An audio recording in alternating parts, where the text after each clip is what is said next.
So if you wanted to times or minus or divide, 2 plus 2 equals 2 plus 2, it's the same thing as what you would do with 4. Okay. So we accept fundamentally that something which is identical should be treated equally. Yeah. Are men and women identical? Not necessarily. So should they be treated equally? Of course. In every sense? We're talking about human rights. No, but hold on. One second. Now let me rebrand the question. Go on. Sorry. Should they be treated absolutely equally? Now, when we say absolutely equally, right? Yeah. We're talking about particular in what sense? I'm talking about on a human rights part, and I'm talking about in general as a possibility of living as human beings. No, I'm saying, look, because you have to understand that when we talk about logical, this is almost a logical deduction, right? It's a false logical deduction. You can come forward and we can talk. Let me come in. If we say, if we say that things which are identical should be treated equally. Of course. Let me give you an easy example, and this is something, by the way, to his credit, I refuted him last week, but this week I'm going to say something to his credit. Jordan Peterson, he mentions all the time, which is the idea of hierarchies. And I'll tell you something about it. You might not like him, but the idea is this: if you have a situation, you're going on a bus. This is my example. You're going on a bus. You see, when the red bus here, it opens its doors. You know what happens? If there's someone with a buggy or someone with a wheelchair, they put the ramp down so that they can be facilitated and go onto the thing. Now, if you look at most institutions now, it's actually it's encoded within the law that this disability access has to be available for disabled people. My question to you is, do you accept the fact that disabled peoples should have advantages over non-disabled peoples in the context of society?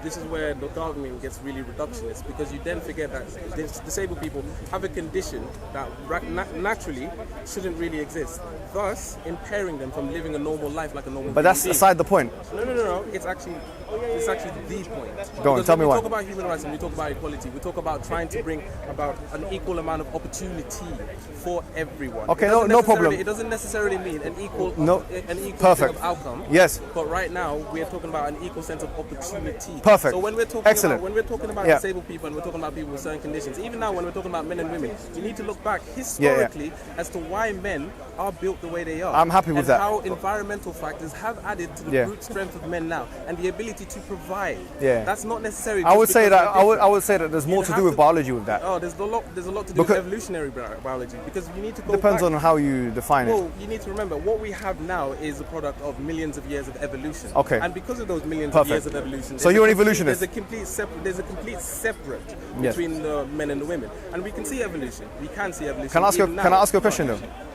Herbert Spencer talked about social evolution. It's interesting because it links perfectly to the idea of hierarchies pre-existence. Whether you accept the theory of human evolution or not, if you're citing now what seems to be a Spencerian social evolution kind of rationale, I will say to you that, look, if you accept that for example, if you're a feminist or you believe in that there should be equality in the way that an absolute equality in everything that men and women do, then I could turn around and say to you, well, look at it from a Herbert Spencerian evolutionary perspective. If there is a patriarchy, then that's a natural patriarchy because it's the survival of the fitter. And who is the fitter? Now it's the man, because now he's put himself in a patriarchal position. If that's the case, then that's the natural order of things. So I would say to you, look, it depends on how you want to frame this anyways. Any epistemological way you want to root this, I'll say the same thing. If we're not exactly the same, the point is this, and this is exactly what Simone de Beauvoir, she wrote in her book in the second chapter of biology, and I always cite this because I reckon it's the point of demarcation when we talk about feminists, She acknowledges full well that there are biological differences between men and women. Yeah, of course. And she realizes that they're not the same, just like you do, right? But what she says is, despite the difference, there should be absolute equality. That's what she says. That's her argument. My question is, if you believe in the same thing, which seems to be that it is like that. I've already distinguished it, so let's not put me in that same. No. But if you believe that despite the biological, physiological, psychological, emotional differences between men and women, there should be equality at every single level. The question is why? What divides men and women? That's the problem. Because right now, what divides men and women for you? Because right now, I've basically demonstrated just how environmental factors, climate change, or whatever you want to call it, all of the natural selection pressures are to blame for the way we are right now. The way we look, the way we eat, the way we drink, even our culture. But that's aside the point. It's absolutely all enticing. All enticing. You cannot reduce the argument to just simply men and women are different. Without taking why not? Because you have to take into the reasons as to why they're different. But even that's so not. Even if we're talking, even if we're talking, because this is a very important point. Because when we're talking about even now the difference between men and women, right? You need to remember the reason there's a patriarchal system is because before the working world and post-modern and post-industrial, whatever, there weren't safe working places for women. The death toll was high. You know, the work safety was not a thing. Human rights was not a thing. So for most people, it made sense for the woman who, if she falls pregnant, has 9 months of carrying a baby. So it makes no legitimate sense for her to be out there working in such dangerous conditions. Okay. If she's holding a child. So now that's a natural thing. That's a very natural thing. Perfect. We are now moving forward into the day and age where work safety is a lot better. Women have the opportunity to go into these workplaces, and they feel a lot safer to go into these workplaces. Which ones? Because if you say no, that's fine. Yeah. Which What's your name again? Which one? Rajiv. Sorry, That's fair enough. Because we can get into the discussion about which decisions women choose, and we can get into that thing. But don't let that derail from the point that there are now places that women can work. I don't disagree with that. 9 months pregnant, and it will not, right? Disadvantage. I'm not. My argument is not that they shouldn't work. I understand, but it should not. It's basically they can now work in a place that doesn't disadvantage the development of a child. Okay, except. And the whole point is that it's not that we're different. We're working towards one entity, which is the child. Do you not agree? Oh, no, I accept. I don't see that this is the question I asked you. Which I accept all the points you just said there. I don't think I disagree with that. But here, that points you just made, I agree with it totally. No problem. Yeah. And you should have prefaced it by saying, I would say, just to be a bit more meticulous in the wording, right? In many. You've been attacked too much. No. In many workplace environments, women now have an enhanced safety because obviously mining is not like that. The military is not like that. You know, in different construction. Even look how many women garbage cleaners there are comparative to men.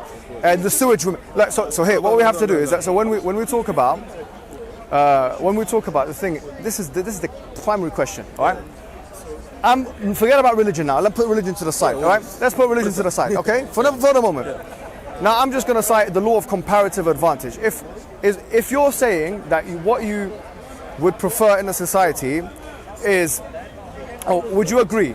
I haven't said it. Would you agree that what's preferred in society is those with the best particular, let's say for example, skills, are able to in a society premise of meritocracy, that they will be able to, for example, supply those particular skills to end users? I have to disagree. This is again a very reductionist argument. It's the idea. I said if it's premised on meritocracy. It's the idea and the fallacy of, like, say, communism in particular, that if you have a certain group of people who are more skilled at this thing, that they should automatically go into this thing. I think the communists would say the opposite. Yeah. Well, they need to read. But in particular, we tend to funnel this idea that because men are better workers, then they should be all. No, but I haven't. This is not what I've said. I haven't said anything that you completely said that I've inferred. So okay, this good. is just inferred. All right. Okay. But when we're talking about, in particular, men going to certain places, you see now there's a backlash in men, right? Because they've been forced into these workplaces. They've been forced into these traditional roles, supposedly, right? And a lot of the time. How do you define traditional? Wait. Nowadays, providing, sheltering, whatever you want. So it's only traditional because now you look, once again, it's anachronistic. See, look, I'm sorry, but I do feel a lot of the discussion that we're having now is rested upon this post-colonial narrative of now we're liberal, now we're feminist, now we're X, now we're Y. We look back retrospectively and everything is traditional, everything, do you see? This is the problem, and this is what I wanted to approach you in particular, is because right now, I'm not one of those guys, and this is why I said you have to separate those kind of scientific communities in particular. Okay. There are people, like you said, the eugenics, right? They thought that the size of your cranium basically determines the size of your brain and it determines the size of your intellect, right? They dropped that as soon as they found out the Arabs had larger cranium sizes on average, right? So you have a certain amount of people who want science to basically flatter them. But then you have a certain amount of people who want science, history and whatever to help better the situation that we are in. And even now, when we talk about, say, Arab societies and whatever, right? We talk about it in a patriarchal sense, right? I would not dramatize it to be that patriarchal. But right now, to be an Arab man, it is very convenient in comparison to being an Arab female. When we're talking about, in particular, let's talk about the right to marry and so on. So the reason that men have more of a polygamy entitlement or more of a polygamy claim is because women traditionally haven't had the ability to work. So the reason certain men in the past... I don't know about that, because it depends on what kind of work we're talking about. Again, the reason in the past certain men were able to marry more than one woman is because they could financially provide for them. It wasn't out of sexual lust, it wasn't out of... No, but once again, we have to go to our premise. Because I've asked you this question a few times, so I would like an answer to this, right? The question always rests on the naturalistic premise. Okay, so we're saying that we both agree that men and women are not identical in their physiologies, psychologies, or their biologies, right? Now, what I'm saying to you, and I'd love to ask anyone this, in fact, it's not just you, if we agree with the premise that identical things should be treated equally and that men and women are not identical, there should be a therefore there. It's a deduction. Therefore, men and women should not be treated absolutely equally. So, for example, right, and this is why I think there is a fallacy in the feministic argument, because when feminists on the one hand, they argue for equal outcomes, equal opportunities for me is not that controversial. I'm not talking about equal opportunities. I agree that there should be to a greater extent than not. Should we not concentrate on that as opposed to something that we both have said that's not really a thing? To a greater extent, but there are exceptions to the rule. Like, for example, the situation in America, where the firefighters in America had to go through a whole they do like a physical challenge. Yeah, they do it in like 10 minutes, 15 minutes, whatever. And the feminists campaigned against them. And because men are faster and stronger than women, as can be noticed by almost every sport that they partake in, with almost no controversy whatsoever. No controversy whatsoever. I'll give you an example. You say that... No, let me just finish. Sorry, I haven't finished the sentence. I just want to say that because of the feminists rallying the firefighting professionals and saying that we don't want this, what's happened is that they've had to... The course that they would have to do, the physical course, that would have taken, let's say, 10 minutes, they've had to add, let's say, a minute to it. Why? So that they can be more inclusive of women. Now the question is, if there is a burning building, who would you want to save you? A woman that could come 30 seconds later, or a man that will come 30 seconds earlier will save your life? I believe you, the biggest feminist in the building would want a man to come, even if it means admission that in this situation we don't want equality of opportunity or outcome. So this is just one specialized example. I'm not saying society is filled with those examples, but this is an exacerbated example of a situation where it's very clear that men have an advantage over women, and a non-recognition of this is tantamount to life and death. So this is where feminism can lead to death. Now, the point I'm making to you is, we have to look, because you're a man of science and you talk about empiricism and rationalism and these things, if we look holistically, and once again, what is the most effective and efficient thing for an economy, we have to take into consideration those factors. Once again, feminists, and this is the argument of Warren Farron, he says that they don't take into consideration the fact that men have been conscripted into the armies for maybe 10 for the whole of American history. There's been male conscription, there has never been female conscription. If we want to equalize the historical problem of patriarchal society, what we're going to need to do is conscribe women to an army for the same amount of times that we've conscribed men to the army. So if we want equality, now we have to get women drafted, forced into being in an army, drafted and forced into being in an army the same amount of times that men had been in the past. But this argument, this is why it's a fallacious argument, and it's premised on a false premise. And the premise is, despite the natural differences, we should have the equality on every level. And I'm saying to you that doesn't make any sense. If we accept the premise that identical things should be treated equally, and we identify that women are not identical to men, then there must be a space, at least in some instances, where women will be treated differently to men. That's why we have maternity leave.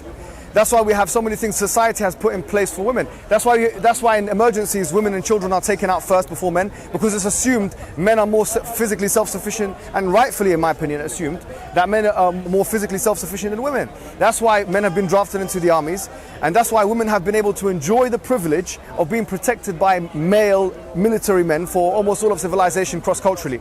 So we can't have our cake and eat it both.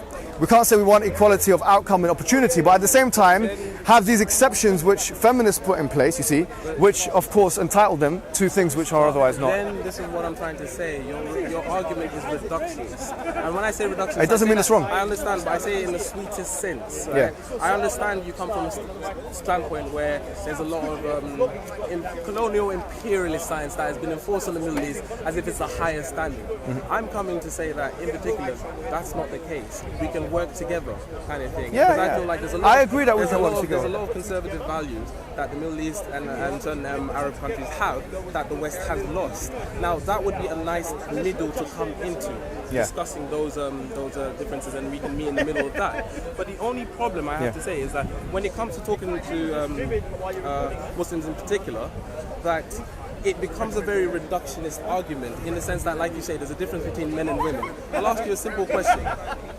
Can you name me a white sprinter faster than any black female sprinter? And that's why I say to you that I've always made the argument, I've made this on camera as well, that actually this is the fallacy of the West. Because if you look at the sprinters and, for example, black sprinters, they have consistently outperformed white sprinters for the last 100 years. Now that's the question. Because they're not equal. Do you think? Well, hold on. This is what I'm trying to black sprinters and white sprinters are not equal. Well, you got to be fair. You got to be fair. They're not. No, I understand. Black sprinters are faster. We know why. Genetically. We know why. It's genetics. You can't just say genetically though. Yes, we can. But I think sometimes. What is passed on in their genetics? Let me tell you. Well, lots of things. That's why the same thing applies now when you talk about black swimmers versus white swimmers. Yeah. Right? So the thing is, you have to understand. Look at Eastern Europe. Sorry, but look at Eastern Africans. I'm just saying, you got to be fair and you've got to build a bridge with me, right? Yeah. You've got to build a bridge. Yeah, you've got to allow me. But I agree with your point. What I'm trying to say in particular is that you see where we get into a reductionist argument. The reason in particular there's more faster black female sprinters than there are white male sprinters, which should be a contradiction. I don't know if that about that. That's I don't think that's correct. Can you name one? No. The male sprinters are faster than black female swimmers. Can you name a black swimmer? Black male swimmer. Yeah, no, I agree. No, this point we both agree on. So what I'm trying to say is there are certain environmental factors and certain cultural differences. They're genetic factors. Over time have bred certain differences. Okay. And that has nothing to do with man or woman or whatever. It has everything. But it has everything to do with it. Yeah, but it has everything to do with the environment. It has everything to do with culture. It has everything to do with nurture. Okay. There's so much to this argument that we need to take into consideration. No, let me tell you something. What I'm trying to say in particular, when we talk about men and women and their equal rights, right? Yeah. We're trying to say an equal right of opportunity because we've seen that there's different factors. What about in the firefighters? Wait. I'll get onto that. We've seen that when given different environments and different selection pressures, human beings, whether you're man or woman, come out completely different people. I know they that. Come out completely different. We need to remember when we talk about all of these things, we need to take all of these things into consideration. But do you know what you've just applied? It's very similar. Give me 2 seconds. Yeah, sorry, I apologize. It's very similar to the whole kind of like debate that we have in America about black privilege, white privilege, and whatever, so on. So, no one takes into consideration the historical benefits that white people got that black people didn't, allowing them to start their race a lot sooner than black people. Yeah. But now people complain as to why we're so behind. What I'm trying to say is people don't realize the historical effect of that. And what I'm trying to say in particular is when we come to build bridges, when I've talked to people in this park about white privilege, you will get the most polarized righty. But I can build a bridge with him, explain the history. We're building bridges. I think we agree. Explain the context, explain the history, and that allowed me to get on his side, understand where he's coming from, because I know exactly where they're coming from. And he's allowed to see my side and realize, you know what, there is a quantifiable reason for reparations for these people. And we haven't done enough, we've been a bit complicit and so on. So what I'm trying to say is, when we're talking about, say, any kind of deliberation in Islam, that's what I want. I want that bridge where you don't feel like we're attacking. No, for sure. I think this is fruitful. I want to say two things though, there's two things. You said that the argument is reductionist. And then you said that, there's a lot of factors that come into it. Now, let's not get too heated about buzzwords. No. I'm just trying to smooth out potential inconsistency. All I want to say is this. First and foremost, what you seem to have applied is genetic fallacy. Just because something has come from a certain place, it doesn't mean it's right or wrong. Of course, yeah. So the fact that, for example, men have been advantage if we take that premise true, and it is true in some contexts, in many contexts. It's not something they control. Yeah. So the fact that that is the case doesn't change the reality, the sociological reality of how to deal. That's one thing. So number two is just because something is reductionist, it doesn't mean it's wrong. So for example, if I say 2 + 2 = 4, that's reductionist in a sense. It's mathematically reductionist because I'm taking. Or look at, for example, necessarily, because 2 + 2 = 4 is the highest you can go in. Yeah, fine. Let's say if we're looking at a fraction, if I say this, if I say, look at me and say my skin is black, if I say, would be a reductionist. Okay, if I say 15 out of 60 equals 1 out of 4, yeah. I might be wrong here, but I understand. 15 out of 60 equals 1. All right, so here I'm reducing 15 out of 60 to 1 out of 4. Now, it's reductionist, but it doesn't mean it's wrong. No, I understand that. So it's a good starting point academically to say something is reductionist, but then you have to explain why it's wrong. But you would never make laws. You would never do any application of anything on a reductionist argument. There is always an elaboration. In fact, the opposite is true. Let me tell you why the opposite is true. Occam's razor, which is in fact is a premise, is a you could say a principle which is applied both in physics and philosophy.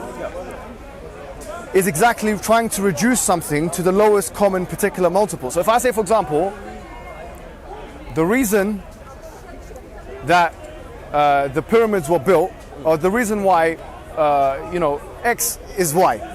The reason why X is Y. I'm not going to give an example because I know every single example I give. No, I've got an answer. That's a reductionist thing.